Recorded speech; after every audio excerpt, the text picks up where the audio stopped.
Därför att det är ett sånt sällsynt vedervärdigt system.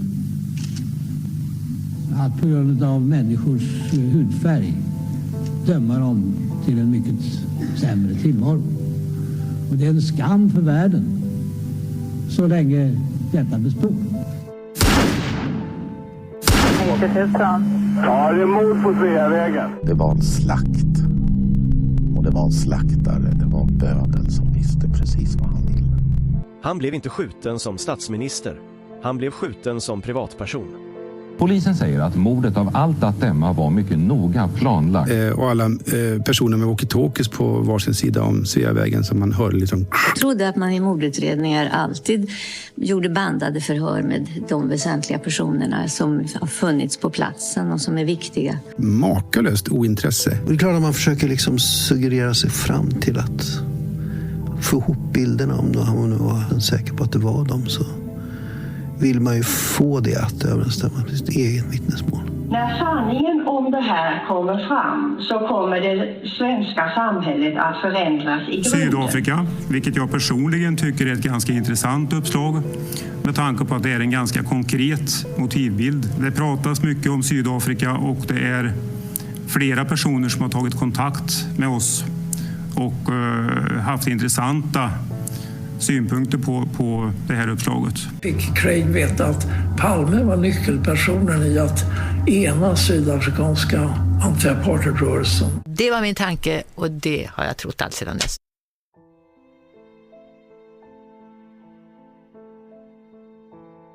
I förra delen gick vi igenom hur mycket olika uppgifter, händelser och aktiviteter som under 3 år legat som grund för det vi nu kommer att fördjupa oss kring och dra slutsatser om.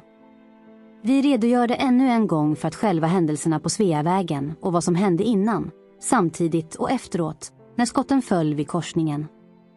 Vilka personer som var där och vad de sedan tog vägen.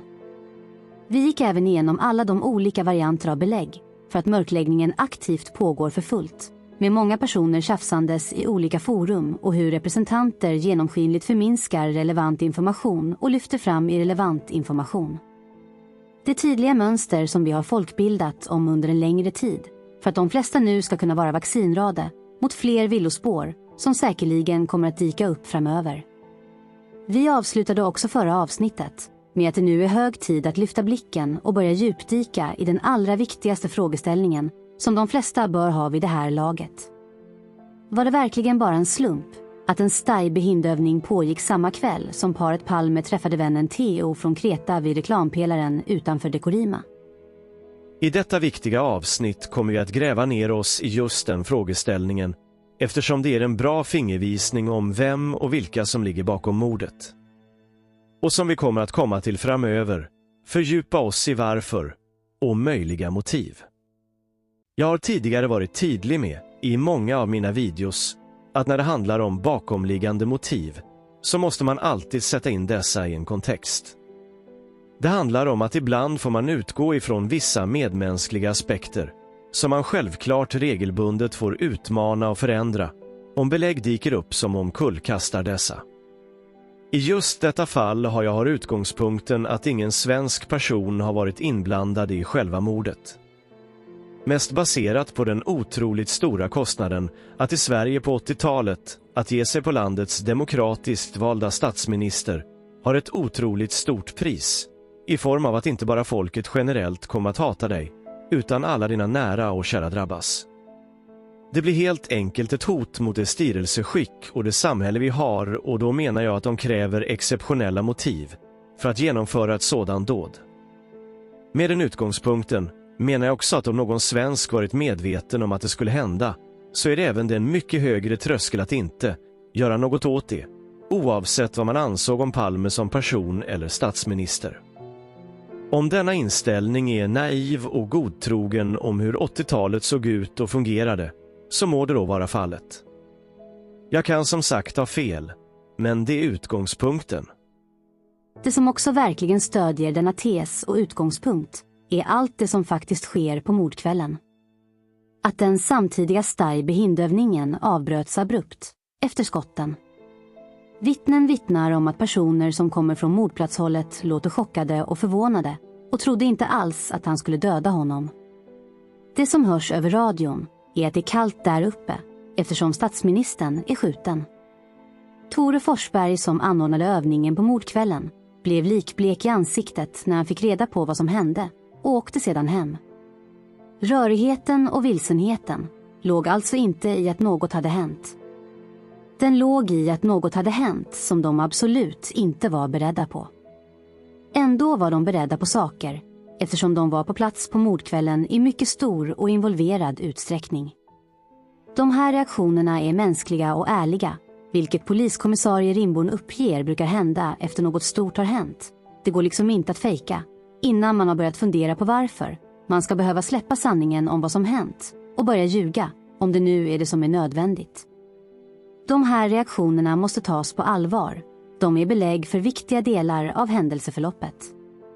De vittnar verkligen om att kvällen inte gick som planerat. Och med tanke på alla de poliser och Säpo-anställda som var placerade på olika platser runt hela mordplatsområdet, så förstår vi att det var 2 olika händelser som hände samtidigt och som involverade samma personer, nämligen paret Palme. Så då är frågan, var det verkligen en slump eller något som gick fel i samband med skotten? Råkade det bara vara en ensam galning som såg Palme på bion och följde efter? Självklart inte.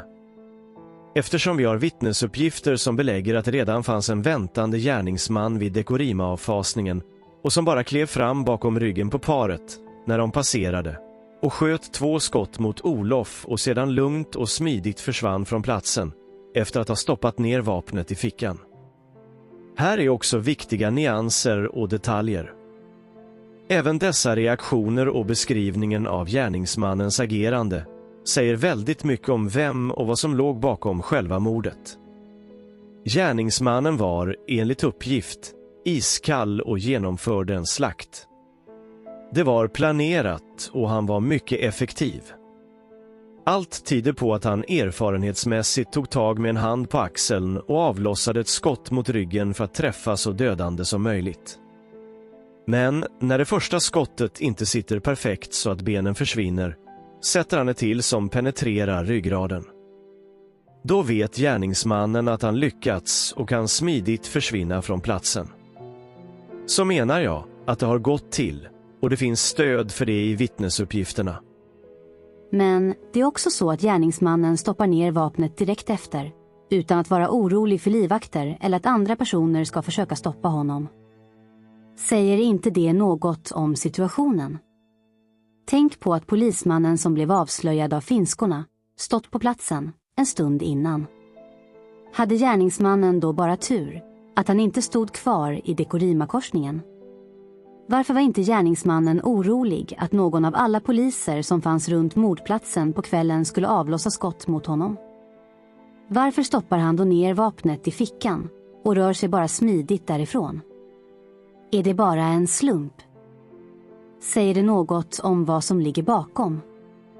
Kan det till och med vara så att gärningsmannen var helt trygg och säker på att han bara skulle genomföra avrättningen och sedan ta sig därifrån så smidigt som möjligt, för att han visste att ingen skulle stoppa honom?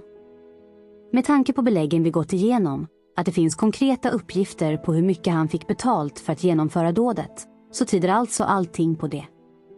Det är därför vi behöver ta reda på vad motivet skulle vara och hur det mesta gick till. Så baserat på det vi vet om vad som hände vid mordplatsen och vilka som var inblandade i själva mötet och mordet, så vet vi att Anthony White och Craig Williamson var i Stockholm vid tiden för mordet.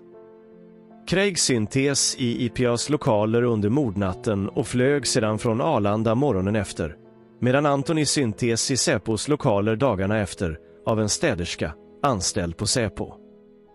Att den sydafrikanska regimen och Craig personligen hade motiv till att göra sig av med Palme råder ingen tvekan om. Eftersom vi vet att Theo var indragen som hare i händelserna på Sveavägen, så förstår vi även att planerna inför en möjlighet att komma åt Olof planerades lång tid i förväg och redan flera månader innan på Kreta när paret Palme åkte dit efter valet i september 85. Den stora frågan är då om sydafrikanerna själva planerade dådet och genomförde det och det bara var en slump att det var en övning samtidigt på mordkvällen. Hade de verkligen bara den turen? Här kommer nämligen en avgörande fråga som jag ställt mig länge. Skulle verkligen den sydafrikanska regimen vågat ge sig på den hemligt allierade nationen Sverige med uppbyggd Stay-Behind-rörelse i landet sedan 50-talet med den demokratiskt valda statsministern Palme utan att styret i väst med Reagan och Thatcher skulle ha kunnat godkänt det? Att någon av dessa länder hade givit Sydafrika grönt ljus till att genomföra avrättningen? Med tanke på summan som Anthony White fick för genomförandet kanske det till och med var beställt från väst. Var det så att Sydafrika agerade proxyyrkesmördare vid Palmemordet? Vad skulle i så fall skälet och motivet vara till det? Var inte Sverige den inofficiella 17:e medlemmen i NATO? Finns det några belägg som kan styrka något av dessa frågeställningar? Det gör det. När man väl samtalar med personer som har bättre insikt om hur den sydafrikanska regimen agerade så var i princip allt förankrat i väst och inget av denna dignitet genomfördes utan att väst givit grönt ljus. Allt som oftast till och med på papper för att det inte skulle råda några tveksamheter i ordergivningen. Med insikt om hur sydafrikanska regimen var i det krig mot kommunistiska ANC under 80-talet, med många olika dåd även runt om i Europa, så är det inte svårt att förstå att säkerhetstjänsterna var mycket involverade i vad som skulle hända och samtidigt var med och städade upp efter dåden. Ni minns säkerligen om hur vi gick igenom uppgifter från personer som visste att väst samarbetade med regimen i Sydafrika. Även böcker och serier, som den om Hammarskjöld där Göran Björkdal medverkade, och vittnade om att i södra Afrika pågick verksamheter med rena legosoldater som spred sjukdomar bland den svarta befolkningen. Så att Sydafrika ställde upp med resurser mot betalning, om väst ville det, är nog ingen raketforskning idag. Det är därför som det är så lätt att konstatera att den samtidiga Stay-Behind-övningen inte var en slump. Det var en planerad aktivitet som genomfördes samtidigt efter att Olof bestämt att han kort skulle träffa Theo. Det var därför som hela kvällens händelser vittnar om ett stort planerande inför mötet utanför Dekorima och en total chock och bortstädning och mörkläggning bara stunden efteråt och sedan i snart 40 år. Det var alltså själva Stay-Behind-övningen som möjliggjorde avrättningen, på samma sätt som Theo möjliggjorde att Olof Palme själv inte hade en aning om att något om detta skulle ske. Så till den grad att han helt normalt vågade ha sin hustru med sig till mötet med Theo som hon träffat tidigare. Det finns det ju till och med bilder på från Kreta. Men det är dock i detta läge som man måste fundera på om i vilken ordning som de två händelserna har påverkat varandra. Även detta hittar vi belägg för i de citat som kantat utredningen efter mordet. Nämligen att Holmér vid något tillfälle sagt att offret själv valt mordplatsen. Detta stärks också av att länspolismästaren och tidigare chefen för Säpo, Hans Holmér, och den dåvarande chefen för Säpo PGNS sätts i området innan mordkvällen när ett vittne letade efter ett systembolag. Detta tillsammans med uppgifterna om att Mårten Palme redan en vecka innan visste att han skulle på just biofilmen Bröderna Mozart på mordkvällen med föräldrarna belägger också att händelserna var planerade på mordkvällen, men att förväntningarna inte alls låg på vad som senare hände vid mordplatsen. Att sedan Palmeskenutredningen mörklade hela denna planering och vilka som ingick i kvällens aktiviteter säger förstås en hel del om vad som stod på spel i samband med att skotten föll. När allting runt mordet skulle städas undan. Det man också måste väga in är de konkreta uppgifter om vad som behövdes städas undan på mordkvällen. När man väl trollade bort 6 minuters återställningstid, den samtidiga Stay-Behind-övningen och även Theo från mordplatsområdet, så förstår man att det handlade om att skapa en ny alternativ historia, ett hemsnickrat narrativ, som skulle peka på att någon sett paret Palme vid biografen och sedan följt efter. Det var därför som sonen Mårten fick hjälpa till att se en misstänkt person utanför möbelaffären och identifiera personen redan under mordnatten, för att redan då försöka sätta dit den första oskyldiga syndabocken för mordet. Även detta säger en hel del om hur allvarligt det bakomliggande motivet för mörkläggningen var, och som vi tagit upp, hur tidigt som det aldrig skulle gå att berätta om det verkliga händelseförloppet. Sedan måste man även lägga till premissen att Lisbeth var med i samband med skotten. Om nu Olof hade velat träffa någon kort på vägen hem från biografen en sen fredagskväll och skulle ha anat att någonting överhuvudtaget kunde gå fel, skulle han då ha haft sin fru med sig?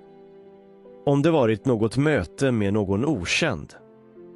Speciellt inte som vittnen uppger att de tre hade trevligt och samtalade.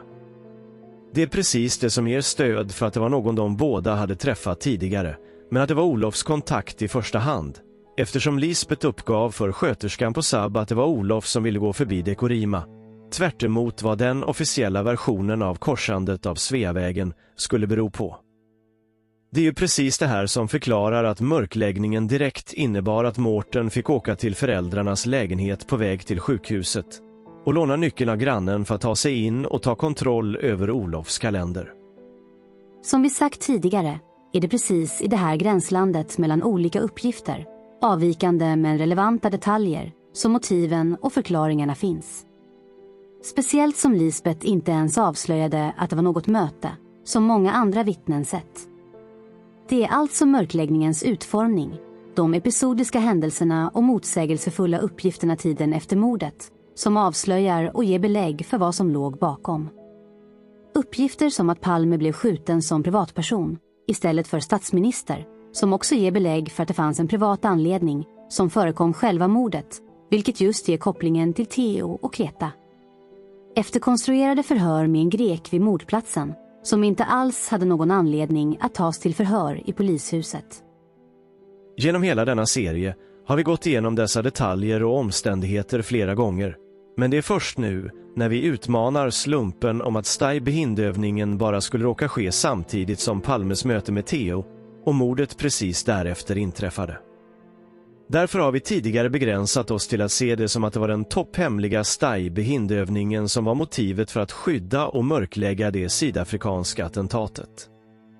Men är det verkligen ett motiv för att mörklägga mordet i snart 40 år? Nej, såklart inte. Speciellt inte om vi inte utgår ifrån att slumpen är inblandad i ett statsministermord på öppen gata. Det är då vi måste överväga att något som kunde kontrollera att det blev en Stay-Behindövning när ändå Palme skulle träffa Theo på Sveavägen för att låta sydafrikanska yrkesmördare planera och genomföra dådet.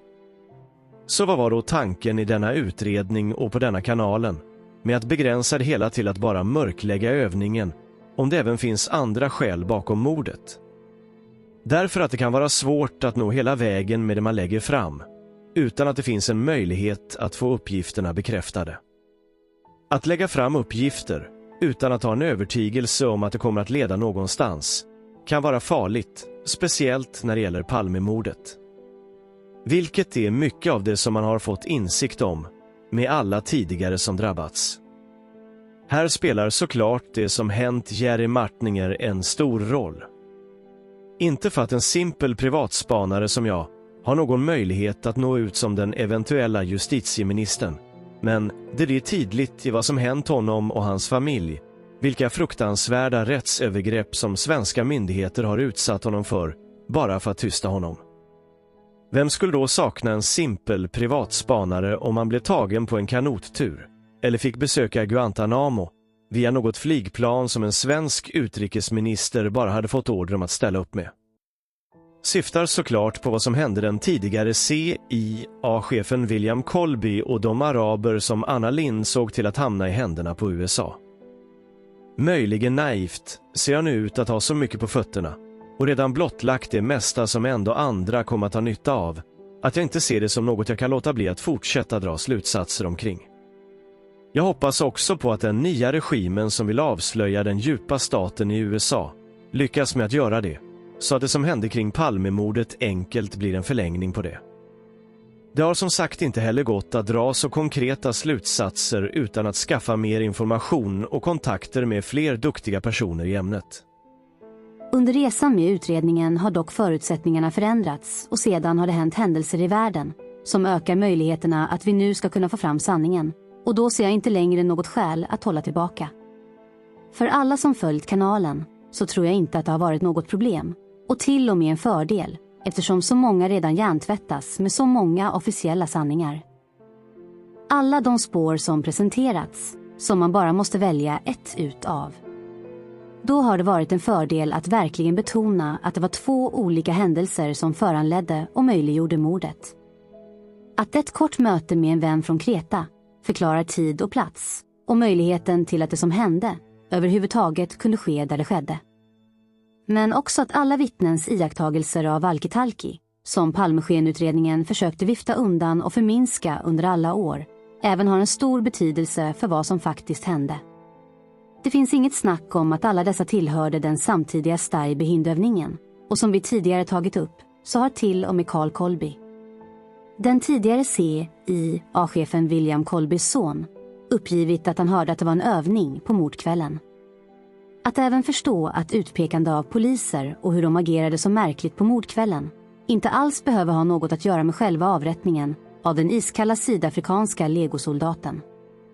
Den extra nivå av komplexitet och alla de belägg som finns för det har varit nödvändig för att många ens ska kunna acceptera att vi, i den svenska befolkningen, har blivit bedragna i snart 40 år. Det kanske är det som varit den allra viktigaste delen med att bara begränsa beskrivningen av händelseförloppet.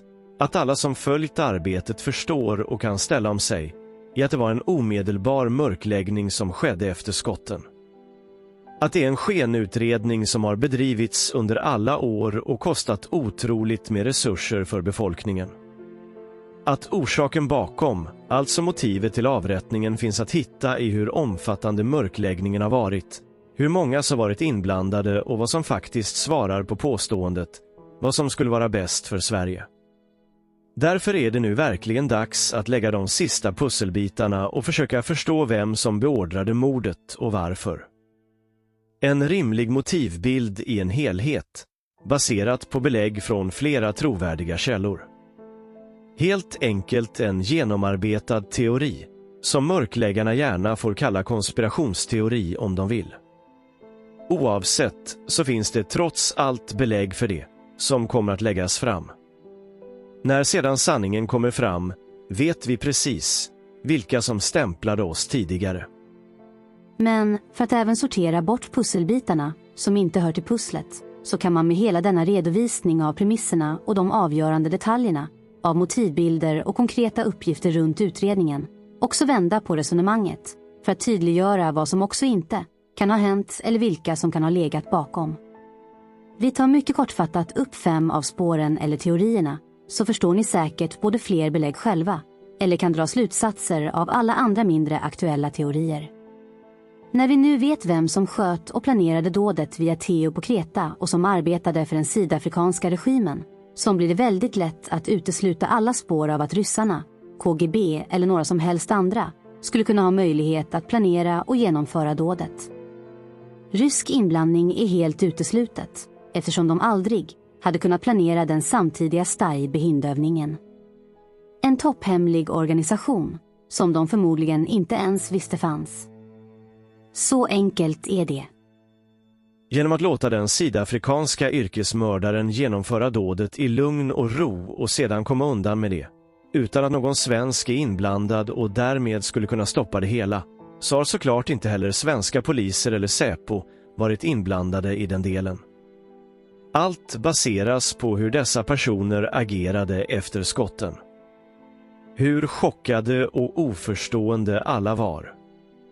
Skulle verkligen de som varit involverade i övningen på kvällen täcka upp för några enskilda högerextrema poliser som skulle ha skjutit landets statsminister? Självklart inte. Det finns egentligen heller inget motiv från Stay-behind att ge sig på sin egen högt uppsatta medlem, som både var en tillgång och delaktig i övningen på mordkvällen. Att Stay-behind som organisation hade motiv att göra sig av med Palme finner jag helt orimligt med tanke på hans delaktighet. Jag ser heller inte att Sven Asplund, som var den sista personen Palme pratade med i telefon innan biobesöket, skulle ha låtit något hända Olof om han visste vad som var på gång. Om några andra spår ens behöver förklaras och ens motiveras mer än vad vi redan gjort, så är en ensam galning helt utesluten baserat på allt det bortstädade runt mordplatsen, som Theo, Stay Behind och att hela mordet fortfarande är olöst. För de som vill fortsätta tro på någon av alla dessa, så rekommenderar jag starkt andra YouTube-kanaler för det.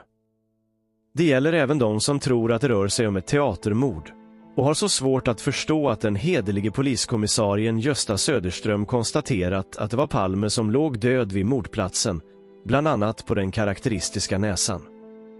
Att personer som köper denna teori utan att ens förstå och väga in Göstas uppgifter i denna kontext har inte heller på denna kanal att göra.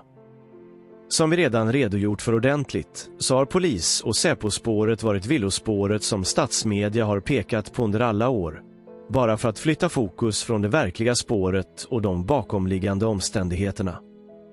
Det har bara varit det praktiskt lättkontrollerade villospåret som MS Media har pekat på. Så, vad är då det rimliga i allt detta? Vem och vilka har haft makten att se till att det planerats och genomförts en Stay Behind-övning på mordkvällen, samtidigt som Palme själv har planerat att kort möta sin vän Theo från Kreta på vägen hem från en bioföreställning med sin fru? Utan att ana att något är konstigt eller vara förberedd på att något skulle kunna gå fel. Och framför allt, vad skulle mordet ha kunnat bero på? Här kommer vi äntligen till det. Därför att mordet, enligt trovärdiga uppgifter, som passar precis det som hände vid mordplatsen på mordkvällen, kan ha beställts av vicepresidenten i USA vid tidpunkten för mordet. En vicepresident som varit chef för CIA tidigare. Ett mord som beställdes och genomfördes av sydafrikanska proxyyrkessoldater mot betalning. Jag låter alla ta in detta ordentligt för att kunna ställa om hela sin världsbild för en stund. Något som förmodligen kommer att ta lite tid att sjunka in, men som förhoppningsvis de flesta sedan kommer att förstå är det enda rimliga alternativet. Det svarar nämligen på frågan vad som skulle kunna vara bäst för Sverige, eller i alla fall vad som varit bäst för Sverige. Innan alla lägger in en växel och drar för snabba avvisanden. Tänk på att jag har jobbat med detta intensivt i 3 år. Låt mig få utveckla resonemangen och visa vilka källor som finns för beläggen. Innan ni bestämmer er för att hissa eller dissa. Vi tar det igen. Vem hade makten och möjlighet att instruera om en samtidig Stay Behind-övning som täckmantel för att kunna genomföra mordet? Vem hade kunnat haft så stora motiv att kunna genomföra avrättningen? Vilka visste om att Sverige inte hade något annat val än att mörklägga det hela? I detta läge kan det vara viktigt att särskilja på själva händelsen och motivet för att tydliggöra skillnaderna. Motiv kan många länder och personer ha haft, och de är samtidigt inte alltid kända. Det kan också ha varit många olika motiv. Men möjligheten att ha en övning som täckmantel för mordet kan bara någon med makt över Stay Behind ha. Det är just här som otroligt många villospår och tokigheter helt försvinner ur ekvationen. Så enkelt är det. Det är här som slumpen, som vi inte tror på, faktiskt hjälper oss att lösa hela mordet, eftersom det inte blir rimligt tillsammans med alla de andra omständigheterna. Speciellt inte som det samtidigt varit en del märkliga händelser. Vittnen har berättat om utanför Grand, när Lisbeth ger en avvisande blick, som att allt är under kontroll. Då förstår man att det pågick saker som var förväntade och hemliga. Helt enkelt en del av övningen. Att Lisbeth sedan inte berättar om detta och en av åklagarna hotar och tystar ett vittne säger ännu mer om att det är den delen man inte vill ska komma fram i ljuset. Det är också en sådan teori om planerad övning samtidigt som har stöd i Holmers beskrivning av hur mordet genomfördes, som han i en av sina efterföljande böcker skrev om. Att statsministern blivit avrättad i ett bakhåll. Det är nämligen precis vad ett bakhåll är, en planerad aktivitet med personer som genomfört något under täckmantel av aktiviteten. Självklart är även hela denna förklaring på precis den nivå som förklarar Holmers att det svenska samhället ska skakas i grunden. Att en så högt uppsatt person i USA beordrar sydafrikanerna att genomföra dådet.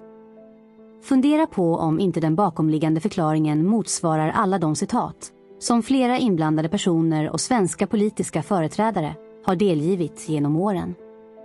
Då finns det säkert många som har stora invändningar på om USA inte riskerade otroligt mycket i sina relationer med Sverige och både den hemliga NATO-kopplingen och uppbyggandet av Stay Behind sedan många år tillbaka. Skulle verkligen USA våga genomföra detta på en så högt uppsatt person som ett annat lands statsminister?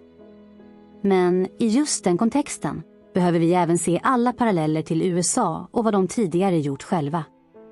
Och då måste vi ännu en gång kliva in på vad som tidigare hänt i USAs historia när John F. Kennedy blev skjuten på öppen plats. För alla de som fortfarande tror att det var ett dåd av en ensam galning, precis som det påståtts från officiellt håll, så är det nog dags att även utmana dessa tankar inför vad som stundar när Donald Trump kliver på makten igen. Om man bara förstår att den djupa staten var inblandad i mordet på JFK, så är det inte så svårt längre att förstå att en statsminister i ett annat land kan bli så obekväm att han behöver plockas bort. Rimliga motiv för det kommer vi såklart till framöver. Är det då en sådan ovanlig sak att planera, genomföra och sedan dölja ett mord genom att anordna en övning som den samtidiga på mordnatten? Inte om man lyssnar på personer som verkar ha mer insikt om det. Nyligen hörde vi Ola Thunander i en paneldebatt och jag spelar därmed upp en sekvens från Rumble som hjälp för min framställan. Vi lyssnar på diskussionen om hur man under övningar kan genomföra verkliga attentat. Så att det är väl möjligtvis att man kan säga en sak till där också, att när det gäller många spår och många, alltså det, amerikanerna startade såna här, när de försökte mörda Castro så hade de flera grupper som försökte mörda Castro. När man skulle mörda René Schneider, alltså överbefälhavaren för Allende, så hade man 2 grupper då. Och fördelen med att ha flera grupper på det här sättet, det är ju liksom då att dels att chansen att lyckas är desto större. Va? Därför att någon av de här grupperna kommer i vilket fall att lyckas. Och för det andra så är varje granskning efterhand nästan omöjlig. För alla spår pekar åt olika håll. Va? Så om vi tittar hur långt har vi kommit nu då har vi tittat på bakgrunden till den här typen av mord, och då kan vi se att ur ett historiskt perspektiv så skulle man nästan kunna förvänta sig att Palme skulle bli mördad av de här nätverken så att säga. Och om vi tittar på utredningen i Sverige så ser vi att just de spåren har man nogsamt undvikit att utreda ordentligt. Förutom då man kan säga Christer Petersson då, som försökte titta närmare på det men mötte då av en vägg av motstånd kan man väl säga från då de parter han försökte utreda. Och sen nu den här punkten, det handlar ju då om själva mordet, hur det kan tänkas då ha utförts. Och då har du gett en beskrivning här då man tittar på hur man använder sådana här övningar, och man lägger upp en övning som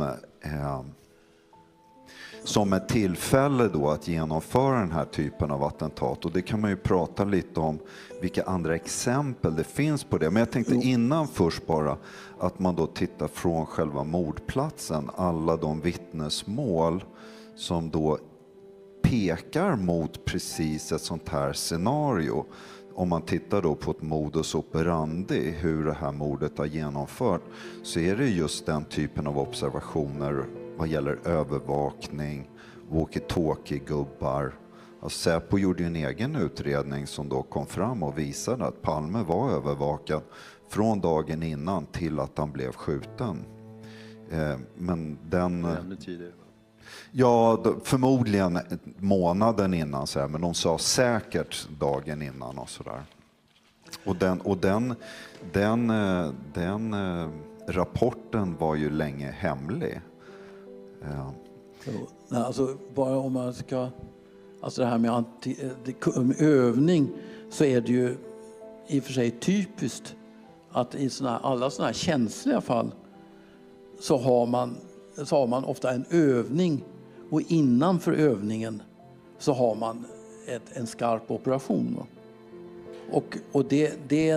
Och sen dessutom så är det ju så att när det gäller kuppplanering och sånt där, och antikuppplanering som det här man ägnar sig åt, så kan man gå tillbaka till Lorenzo-kuppen i Italien 1964, där man då använde sig av en plan som hette Piano Solo, som alltså då skulle användas mot en kupp i Italien, men som man användes för att genomföra en kupp. Och sen så lyckas man då, alltså det ledde då till att socialistpartiet inte kom in i regering, och att därmed så behövde man inte fortsätta kuppen egentligen. Men i Grekland till exempel i 67 så hade man en Prometheusplan som var ju också en sån här antikuppplan som användes för att genomföra ett kupp, alltså den fascistiska kuppen då 1967. Så det är liksom det är så man gör, om man säger så. Standardförfarande. Så enligt Thunander är det inte ovanligt att man klär in planerade attentat i övningar av slaget som pågick på mordnatten. Självklart kommer inte Thunander in på omfattningen av övningen. Eftersom Gunnar Wall sitter med i samma panel så ska det nog löst bara antydas att det är Walls ensamma galning, löjtnant X, som utfört dådet. På helt eget bevåg. Problemet för Wall är att förklara hur Theo kunde vara haren som användes i samband med dådet och uppgifterna om att Craig Williamson och Anthony White synts i samband med mordet i Stockholm. Enligt White själv har han aldrig varit i Sverige, och Craig var senast i Sverige i slutet av 70-talet. Som ni förstår är det rena sagor, och hur Wall har varit del av mörkläggningen under så många år har vi redan tjatat tillräckligt om. Han vill inte ens godkänna ett inlägg med min jämförelse med Theo och skissen på grannmannen på sin blogg, utan stängde istället av mig. Vi har alltså nu en vettig beskrivning av hur mordet har planerats och hur det har genomförts. Palme bestämde själv mötet med Theo på vägen hem från bion, och sedan har övningen utformats och anpassats efter den aktivitet. Det är precis det som förklarar att Palme inte anade någonting, hade med sig hustrun, inte hade några livvakter och att det var mycket lätt att placera ut en iskall yrkesmördare i ett dekorimaharn. På detta sätt kunde man se till att hela platsen var säkrad på förhand, men sedan i samband med mötet och kort därefter vara helt tom på personer delaktiga i övningen. Det är faktiskt lite kittlande med tanke på parallellerna med JFK-mordet, att tänka att någon faktiskt kan ha stått och filmat allt detta från en skymd plats. Tänk om det var precis därför som polisen Djurfält satt i sin privata bil på Sveavägen och övervakade mötet, och var den som rapporterade in vad han sett, kort efter skotten på den bärbara radion. Det är faktiskt kittlande att inse att möjligheten finns, när allt nu var så planerat till tid och plats. För att vara tydlig visste alltså inte Djurfält vad som skulle ske några meter senare, utan bara mötet med Theo. Fördelen med att ha en övning där Säpo leder och kontrolleras av Steibe Hind är att de måste följa order. Vilket innebär att när väl skotten har avlossats så är Anthony White säker på att ingen kommer att ge sig på honom. Vilket var en trygg och säker del i arrangemanget. Självklart kan det inte bli känt om det skulle finnas en inspelning, eftersom officiellt visste ju ingen om att paret Palme skulle gå denna vägen hem, trots uppgifter som motsäger det, och att personer med walkie-talkie synts i området runt mordplatsen flera timmar tidigare på kvällen. Så, om vi nu bara har smält hur mordet har planerats och hur det har genomförts på ett effektivt och smidigt sätt, så kan vi börja flytta fokus till respektive detaljområden, som vem som gav ordern, det gröna ljuset, är hur det gick till att ordna övningen och möjlig förklaring till hur Theo hamnade på Sveavägen. I nästa fas kommer vi att försöka nysta i motiv och skäl bakom mordet. Uppgifterna om vem som kan ha beordrat mordet finns nämligen sedan länge tillgängliga. Precis som Boris uppgifter han grävde fram i Sydafrika om vilka själva utförarna var. Det finns faktiskt även en radioinspelning på när detta avslöjas i en amerikansk radio redan 1997. Den som delger informationen heter Gene, Chip Ir Tatum, och är en erfaren visselblåsare inom den amerikanska säkerhetsorganisationen. Vi läser om Chip på Wikispox. Doy's Gene Chip Tatum claims to have been an assassin for George H.W. Bush, who quit in 1992 after Bush ordered him to neutralize Ross Perot, a word he specifically clarified did not necessarily mean assassinate, but included intimidate or blackmail. Tatum reportedly became active as a whistleblower in 1995 after being charged with treason. Tatum believes Pegasus was established during the Eisenhower years as a secret group inside the CIA to spy on that agency on behalf of the president. At some point believed to be after the assassination of President Kennedy, Pegasus went AWOL from direct U.S. government control and came under the direction of an international board of directors, which Tatum alleges now includes George Bush and Henry Kissinger. It was in 1981, according to Tatum, that President Reagan signed National Security Decision Directive No. 3 NSDD-3, which authorized the Vice President to chair the Special Situation Group SSG. The Special Situation Group was a division under the National Security Council NSC. One entity formed to support the SSG was the Terrorist Incident Working Group TIWG, established in April 1982 by authority of President Reagan in NSDD-30. This group consisted of representatives of the following: Director of Central Intelligence, Department of Defense, FBI, NSC staff, and others as required.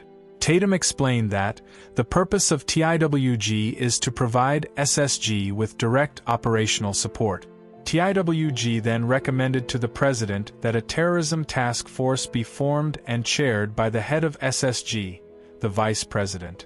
Reagan approved NSDD-138 in April 1984, which extended Tug's arm and ability to form subgroup.